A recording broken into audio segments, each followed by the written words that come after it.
I thought I would do a quick video today. It's been a couple of days. This was something I showed on the previous video, but I had issues with it. These new rear view, backup, side cameras, whatever you want to call them, are a lot different than the old ones. The old ones had a lot of issues with, in fact, I've still got one old one that might be giving a little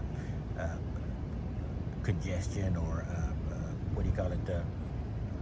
It's stepping on the other signal. I don't know why I'm having trouble bringing it up out of my head. But so basically, what I did was I hooked these little luggage locks up to the cameras on the back. It would not be taking much for somebody to rip them off, but it would take a little effort.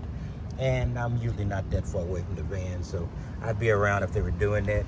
Did the same over here. Now, since for some reason the power, and I run a long line back here to this one, was failing. I had a line coming here and a line coming there.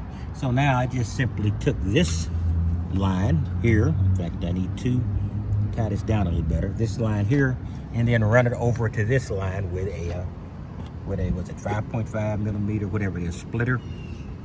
And now they're both running off of the same connection, which is not bad because these are not power hogs. And so it worked. Now the trouble with it is after I did that and it failed, it lost its pairing, and I was not aware this was a pairing system because by default it did just fine. But since it did lose its pairing, I had to repair them. So I actually had to go back, and this is my bunch of wires here. I had to go back and find the documentation. What did I do with it? And repair them. Here it is. I had to go back and actually read the documentation and go over how to repair this this setup. And once I did that, it was fine. So I had to repair this, not repair as in repair, re-dash pair. It's basically where it goes out, finds a signal and identifies it as a piece of its equipment, and then stacks the configuration on the monitor. And it can do up to 4. I've got 2 here, but I could get 2 more. And so that's how I basically got this up, and it's still messy back here. There's some people with OCD who said that it drives them crazy. I don't care. Anyway, and down here is my rear view camera. I have got to find a way to mount this. The little mount they gave me didn't work, so I'm probably just going to get some Velcro and mount it up, and then I'll be able to use it and see it. Right now it's fine there because I can see the rear of my van, and this is an extended van, not a big van as in height, but I wish it was in height, but it is big in length. And so basically that's what it took to get this back up and going. So that is the configuration as it now lies. I had to rewire a whole lot of stuff with this. I had to rewire stuff over here. And that's one of the reasons I keep my wiring out in the open, and it's tacky as heck. But I would rather be, when something fails, I almost always know where to go. And I'm not looking for a trouble-free existence. I just want to know what I'm doing. In fact, I like to tinker. So when something doesn't work, it doesn't really drive me nuts. It just says, okay, then it's gonna take a little while, a little ingenuity, and that'll be fun. God, I must have some serious mental problems because that shouldn't be fun for most people. And so basically that's what I've got.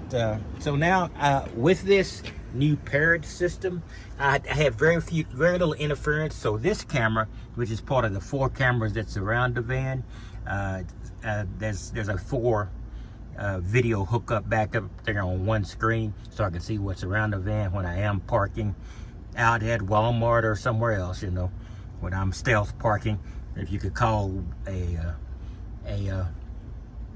van festooned with 2,000 watts of solar panels stealth. Let's just say less obvious parking. Then I will want to see what's around me, and that's what I use that for. I'm not going to go in the back and show the other ones because you OCD people would really go nuts if you saw that. Actually, it's not bad back there. I worked on that first. Now I got to work on this. And when I make it non-OCD, I'll show you, and then when it degenerates again, you'll see it go back straight into the crapper. And that's just me. Anyway, I want to give you a quick rundown. So I finally got all of these monitors correct. It took some time. For some reason, I couldn't get this side to work. So I had to wire everything from this side. And it was just a tiny nightmare. But like I say, I like my wiring out in the open.